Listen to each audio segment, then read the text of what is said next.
আসসালামু আলাইকুম বন্ধুরা, সবাই কেমন আছেন? আশা করি আপনারা সবাই অনেক বেশি ভালো আছেন। তো বেগুন গাছগুলো দেখতে পাচ্ছেন কত সুন্দর হয়েছে। একদম কিন্তু আজ থেকে প্রায় 4-5 দিন আগে একদম শুকিয়ে মানে নেতিয়ে গিয়েছিল। তারপর ওই যে ঈদের আগে একটা বৃষ্টি হয়েছিল, সেই বৃষ্টিতে আবার দেখুন বেগুন গাছগুলো কত সুন্দর হয়ে দাঁড়িয়েছে। আর এই দেখুন সব কুঁড়ি ধরেছে। এখানে দেখুন খুব ছোট্ট একটা বেগুনও হয়েছে। আমার দেখতে কিন্তু মাশাআল্লাহ অনেক ভালো লেগেছে। গাছগুলো দেখুন একটা পানিতে পুরো সুন্দর হয়ে দাঁড়িয়ে পড়েছে। আর এ পাশে দেখুন টমেটো গাছগুলো দেখুন। এবারে টমেটোগুলো কিন্তু খুব একটা ভালো হয় না। আগের বারে দেখিয়েছিলাম টমেটোগুলো খুব সুন্দর হয়েছে। এবারে দেখুন এইরকম ছোট্ট ছোট্ট সাইজের হচ্ছে। এই দেখুন কত ছোট টমেটো।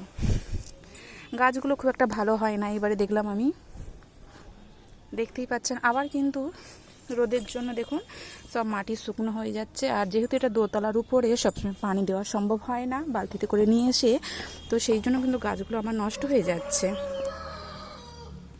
এই দেখুন এই টবে একটা টমেটো গাছ লাগিয়েছিলাম, একটা টমেটো হয়েছিল। তারপরে দেখুন গাছের পাতাগুলো সব নষ্ট হয়ে যাচ্ছে। মাটি দেখুন কত শুকনো হয়ে গিয়েছে। আর বোধ হয় এই গাছটা বাঁচবে না। দেখুন কেমন হয়েছে। তবুও চেষ্টা করব বাঁচানোর জন্য। আর এই বছর যেহেতু টমেটো গাছে টমেটো ঠিকমতো হচ্ছে না, সেজন্য ভালোও লাগছে না পানি এইসব দিয়ে গাছগুলোকে সুন্দর করে বাঁচিয়ে রাখাতে। অনেক রোদ বেরিয়ে গেছে বন্ধুরা, এখন প্রায় 11টা বাজে করছে সকাল। তো রোদ, প্রচণ্ড রোদ বেরিয়ে গেছে। তারপরে এই পাশের গাছগুলো দেখুন অবস্থা খুব খারাপ হয়েছে।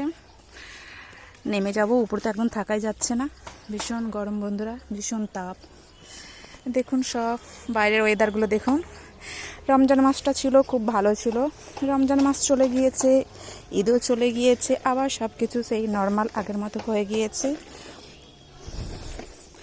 তো যাই হোক, এটাই তো জীবন। সবাই ভালো থাকবেন, সুস্থ থাকবেন। বাই, খোদা হাফেজ।